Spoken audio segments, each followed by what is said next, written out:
Setiap masterpiece dalam dunia ni bermula dengan satu langkah kecil. Apa pun itu, percaya atau tak, itulah faktanya. Cuba fikir, tanpa satu langkah kecil, agak-agak dapat tak 1000 langkah besar? Samalah macam life kita. Kalau kita tak start daripada hari ni, jalan pelan-pelan, agak-agak dapat tak result yang wow 3 tahun akan datang? Ada kenalan saya tanya, macam mana kau boleh start jadi designer? Kau kan mengajar. Macam mana kau boleh buat buku? Ada idea buat buku, tulis buku, design buku, ada orang bagi job buat buku pula. Like, macam mana kau mula? Apa first step kau? So soalan ni saya selalu dapat bila diorang tengok buku-buku yang saya buat. So ni soalan diorang. Benda pertama saya nak cakap, setiap orang ada kelebihan dan kekurangan. Setiap orang ada keistimewaan yang tersendiri.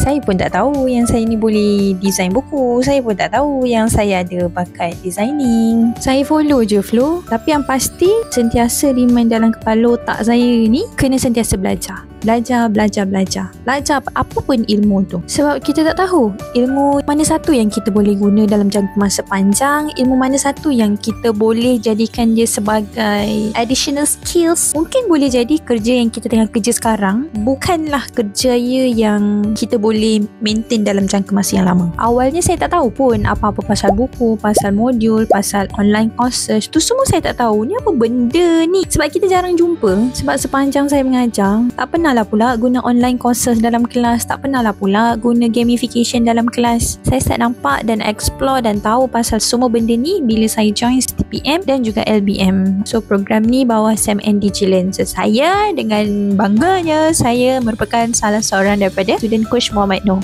So kalau you tanya, bila the first moment? The first moment tu apabila segmen approach. Boleh tak designkan buku formula masterpiece? So peluang tak datang berkali-kali tau. So bila dah ada orang yang percaya dengan kita punya skill, so why not? Saya anggap pengalaman ni adalah hadiah daripada Allah. Sebab mungkin ni adalah salah satu cara dia nak ajar saya untuk belajar daripada kehidupan dan pengalaman. So start daripada situ lah kita try. So saya akan buat banyaklah bacaan. So saya akan fahamkan betul-betul buku ni untuk apa message utama buku ni, apa yang nak disampaikan buku ni, apa yang menjadikan buku ni unik, untuk siapa, apa benda yang nak dimasukkan dekat dalam tu. Lepas tu lah baru bermulanya sesi discussion and so on. So macam kalau nak buat buku ni, of course sangat penting untuk you discuss betul-betul dengan you punya client. Apa yang dia nak, apa yang dia betul-betul nak deliver dalam buku tu. Sebab nak design tu, you kena ada vibe dulu. Buku yang macam mana yang klien nak kita deliver. So ada banyak benda yang kita kena discover. Banyak benda sebenarnya saya belajar masa buat buku ni. Saya ingat saya buku ni dalam 95% dah siap. Esok tu ada seminar. Dan dah lah kita jadi budak-budak kelas belakang. Time cikgu tengah mengajar ni lah, time lah saya buat homework.